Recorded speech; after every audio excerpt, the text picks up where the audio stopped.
जनेऊ को लोग केवल एक धागा समझते हैं, किंतु ऐसा नहीं है। इसके पीछे पूरा का पूरा विज्ञान छुपा हुआ है।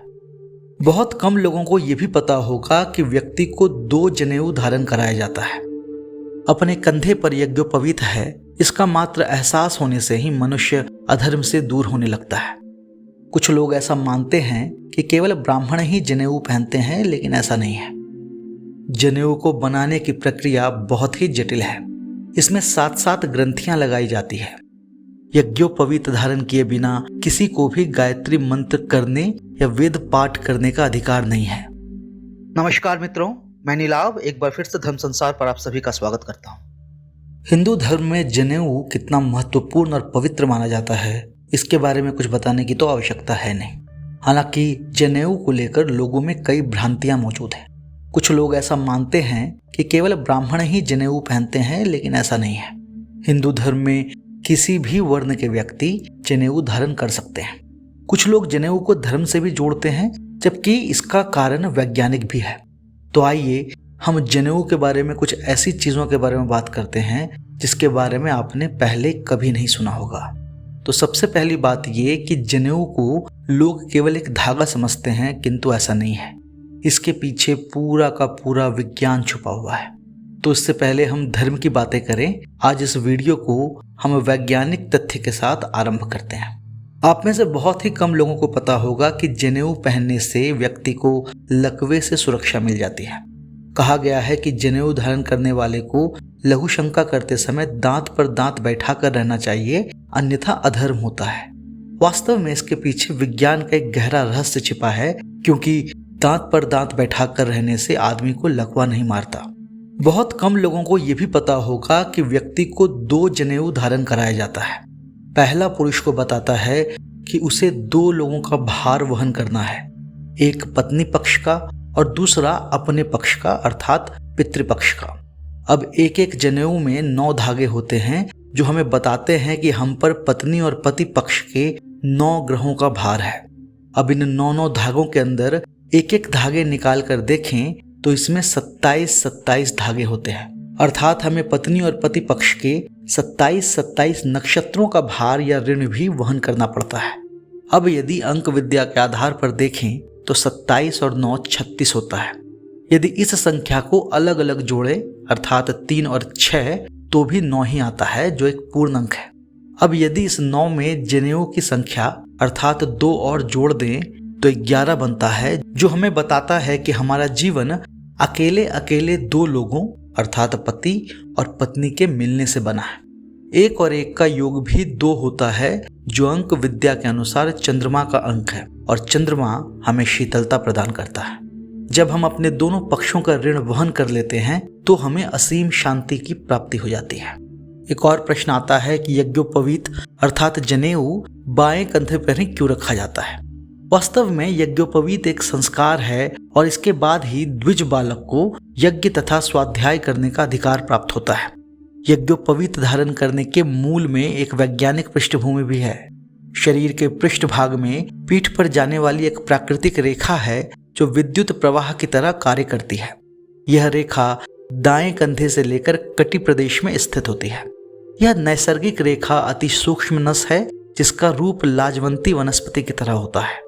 यदि यह नस संकोचित अवस्था में हो तो मनुष्य काम क्रोध आदि विकारों की सीमा नहीं लांघ पाता। अपने कंधे पर यज्ञोपवीत है, इसका मात्र एहसास होने से ही मनुष्य अधर्म से दूर होने लगता है। यदि उसकी प्राकृतिक नस का संकोच होने के कारण उसमें निहित विकार कम हो जाएं तो कोई आश्चर्य नहीं है। इसीलिए सभी धर्मों में किसी न किसी कारणवश यज्ञोपवीत धारण किया जाता है। यज्ञोपवीत को जनेऊ के साथ साथ ब्रह्म सूत्र भी कहते हैं। यज्ञोपवीत का अर्थ होता है यज्ञ उपवती, अर्थात वैसा व्यक्ति जिसे यज्ञ कराने का पूर्ण अधिकार प्राप्त हो। यज्ञोपवीत धारण किए बिना किसी को भी गायत्री मंत्र करने या वेद पाठ करने का अधिकार नहीं है। यज्ञोपवीत के बाद ही विद्या आरंभ होता है। सारनाथ की अति प्राचीन बुद्ध प्रतिमा का सूक्ष्म निरीक्षण करने से उनकी छाती पर भी यज्ञोपवीत की सूक्ष्म रेखा दिखाई देती है। जनेऊ को बनाने की प्रक्रिया बहुत ही जटिल है। इसमें 7 ग्रंथियां लगाई जाती है। ब्राह्मणों के यज्ञोपवीत में ब्रह्म ग्रंथि होती है। 3 सूत्रों वाले इस यज्ञोपवीत को गुरु दीक्षा के बाद हमेशा धारण किया जाता है। 3 सूत्र हिंदू त्रिमूर्ति अर्थात ब्रह्मा, विष्णु और महेश के प्रतीक होते हैं। अपवित्र होने पर यज्ञोपवीत बदल दिया जाता है। एक और प्रश्न जो बहुत प्रमुखता से पूछा जाता है वो यह कि शौच के समय जनेऊ को कान में क्यों बांधा जाता है। शास्त्रों में दाएं कान में महात्म्य का वर्णन भी किया गया है। आदित्य, वसु, रुद्र, वायु, अग्नि, धर्म, वेद, आप, सोम एवं सूर्य आदि देवताओं का निवास दाएं कान में होने के कारण उसे दाएं हाथ से सिर्फ स्पर्श करने पर भी आचमन का फल मिल जाता है। यदि ऐसे पवित्र दाएं कान पर यज्ञोपवीत रखा जाए तो अपवित्रता नहीं रहती। जनेऊ केवल धर्माज्ञा का ही नहीं बल्कि आरोग्य का भी पोषक है।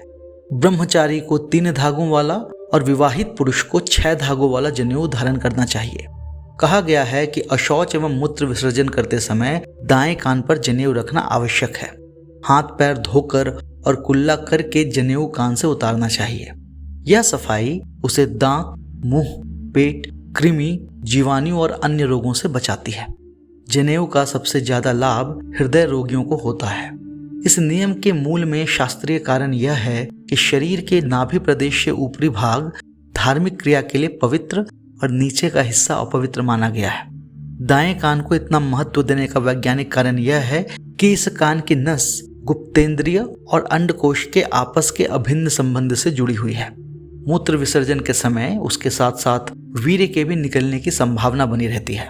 यदि दाएं कान को ब्रह्मसूत्र से लपेट दिया जाए तो शुक्र नाश होने से बचाव होता है और यह बात आयुर्वेद में सिद्ध की हुई है।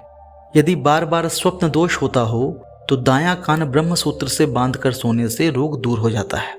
मल मूत्र विसर्जन से पूर्व जनेऊ को कानों पर कसकर 2 बार लपेटना पड़ता है।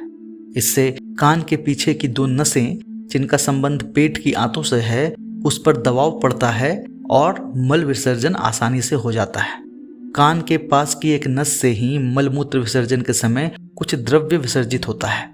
जनेऊ उसके वेग को रोक देता है जिससे कब्ज, उदर रोग, रक्तचाप और हृदय रोगों से सुरक्षा मिलती है। जनेऊ को पहनने वाला नियमों से बंधा हुआ होता है। वह मल विसर्जन के पश्चात तब तक अपनी जनेऊ उतार नहीं सकता जब तक वो हाथ पैर धोकर कुल्ला न कर ले, अर्थात वह अच्छी तरह से अपनी सफाई करके ही जनेऊ को कान से उतारता है और यही सफाई उसे दांत, मुंह, पेट, कृमि और अन्य जीवाणुओं से बचाती है। जिन बच्चों को बिस्तर गीला करने की आदत है उनको यदि दाएं कान में धागा बांधा जाए तो यह प्रवृत्ति रुक जाती है। आपने ये देखा होगा कि किसी भी उदंड जानवर को यदि दाएं कान से पकड़ें तो वह उसी क्षण नरम हो जाता है। तो जो लोग ये सोचते हैं कि जनेऊ या यज्ञोपवीत केवल धार्मिक चीज है वो गलत है। यह अपने आप में एक संपूर्ण विज्ञान है। आप में से कितने लोगों ने यह कथा पहले सुनी थी? यदि आपने सुनी थी तो हमें कमेंट कर जरूर बताएं। हमें आशा है कि यह वीडियो आपको पसंद आया होगा। यदि ऐसा हो तो आप इसे लाइक कर सकते हैं और हमारे चैनल को सब्सक्राइब कर सकते हैं। इस विषय पर एक लेख हमने पहले ही धर्मसंसार.com पर प्रकाशित कर दिया है जिसका लिंक हमने डिस्क्रिप्शन में डाला है।